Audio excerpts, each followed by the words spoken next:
In the not-too-distant future, civilization's fallen due to widespread oil shortages, leaving only the poorly funded Main Force Patrol to protect the townspeople of Wee Jerusalem.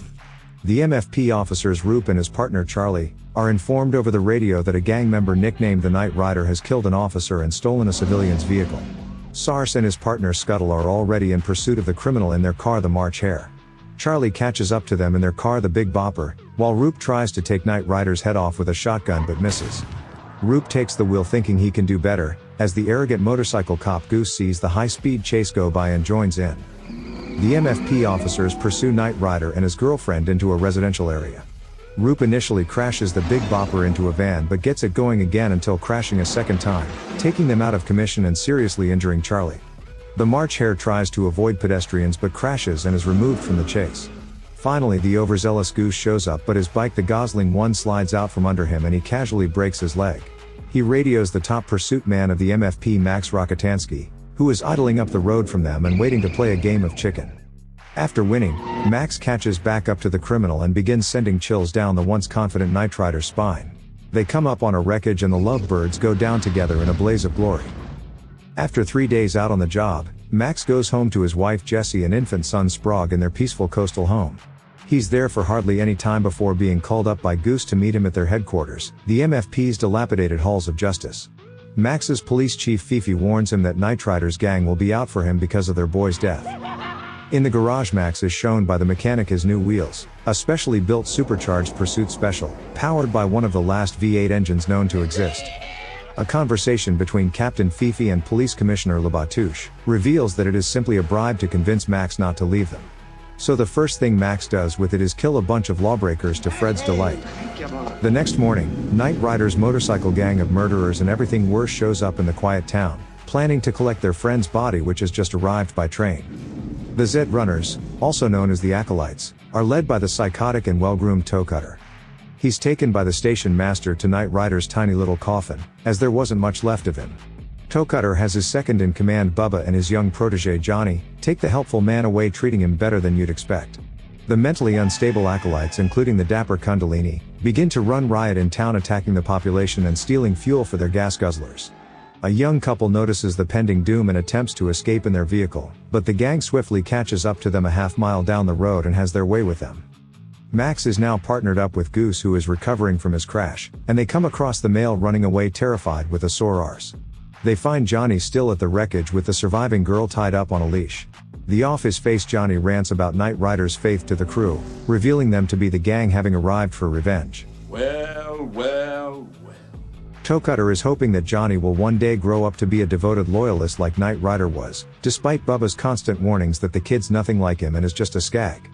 A group of lawyers show up at the halls of justice while Johnny is held awaiting the results of his trial. Charlie is shown to still be alive but needs an electrolarynx to speak. No witnesses appeared in court to accuse Johnny of his crime, and the case was declared a no contest. Goose is furious as he saw the state of the girl firsthand and attacks Johnny, requiring the others to physically restrain him. He continues to try get at him until they are finally outside, where Bubba has come under Toe Cutter's orders to collect him. Both Johnny and Goose shout threats of revenge back and forth, as a war begins brewing between the Zeds and the Force. Despite Johnny coming back in one piece, Toe Cutter is angry at the MFP and has his gang get out there and start causing trouble. Bubba hates the Toe Cutter's favoritism towards Johnny and feels he can't cut it with the rest of them, then shoots Kundalini's side piece while Johnny is sent on a mission. The slimy rat sabotages Gosling 1 while Goose is hooking up with a singer he meets at a cabaret. The next morning, while Dispatch recites a memorandum for a cannibalization, his rear wheel locks up at high speed and launches him from the bike. Thankfully, he lands in some soft reeds and survives the attempted murder without a scratch, but damages his bike, requiring him to borrow a truck to haul his wreckage back to the station. The Z Runners ambush Goose with Johnny throwing a brake drum through his windshield, causing Goose to skid out and roll the vehicle onto its roof. With gas leaking from the fuel tank and Goose dangling from the truck upside down, Johnny is put at a crossroads by Toe Cutter in order to kill his first police officer. He doesn't want to do it but accidentally drops a lit match, setting Goose and the truck on fire.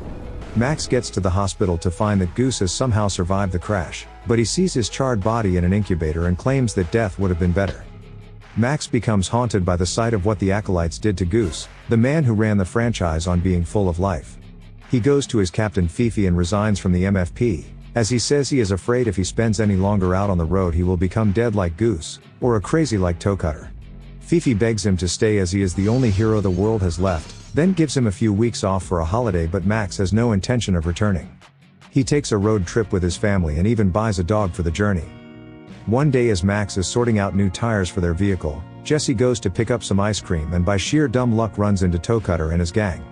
They harass her for a bit, but she knees Cutter in his middle toe and manages to evade their capture, ripping Kundalini's hand off in the escape. After handing it into authorities as lost property, they drive upstate to a farmhouse owned by the sweet old May, before planning to push further north. One day while Jesse leaves Max to work on his car, she goes down to the beach to cool off, revealing the acolytes to have managed to track them down. While heading back to the house they start to torment and chase Jesse through the woods, until she is eventually found by the dim-witted caretaker Benno, who takes her back to the farmhouse.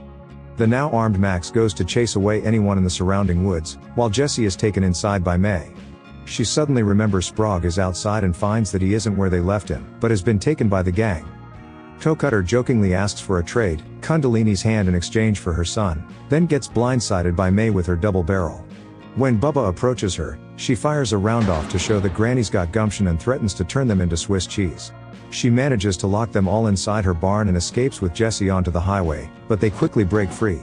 The vehicle overheats, so Jesse attempts to take her child and run on foot, while May takes a pot shot at the approaching gang but misses completely. Max's family is run down by the gang, who leave their bodies in the middle of the road and continue without stopping.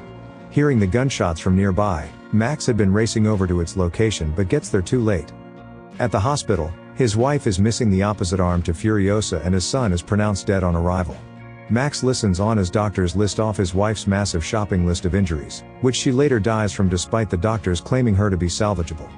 In a fit of madness, Max once again dons his police outfit and his sawn-off shotgun. He steals his interceptor from the halls of justice and takes off in search of the Zed runners. The mechanic that helped him with the tires is an acquaintance of theirs, so he tortures and questions him until he gives up their location. The mechanic spills the beans on a small group of them who are pulling off a heist on a fuel truck. After they're done, Max runs one off the road to get their attention, then plays chicken with them on a bridge. Several are forced off it at high speed while the others are thrown from their bikes onto the road. He begins to haunt Toe Cutter by planting photos of his family and Goose inside his helmet. The leader and Bubba are out by themselves when Max decides to strike, but he pulls over when seeing one has already crashed. Suddenly Max is shot in the leg by Bubba, having fallen into an ambush, then has his arm crushed under his bike. Toe Cutter tells his lieutenant to stop playing with his food and finish him, but he gets blown off his bike by Max before he gets a chance. Johnny, who was acting as the bait, runs away in one direction while Toe Cutter in another. Max struggles back into his car with his now famous limp and pursues the leader down. He easily catches him and forces the cutter of toes into the path of an oncoming truck, crushing him in his hopes of ever returning for a sequel. On his drive back, Max happens upon Johnny taking the boots off of a dead driver at the scene of a crash. He tries to convince Max that the man was already dead when he found him, but Max doesn't listen, as he has noticed a rupture in the petrol tank. He handcuffs Johnny's ankle to the overturned vehicle and places a lighter in a filling tub. In true madman fashion, he leaves Johnny a hacksaw, giving him the choice of either sawing through the handcuffs, which will take about 10 minutes, or his ankle, which will take about 5. The car blows up in about 2, as an emotionless Max drives off into the desolate wasteland. And the movie ends. Do you see me, Toe Cutter? Do you see me, man? So you made it. I appreciate your time. I couldn't have done it without you. Tell your mother I said thanks.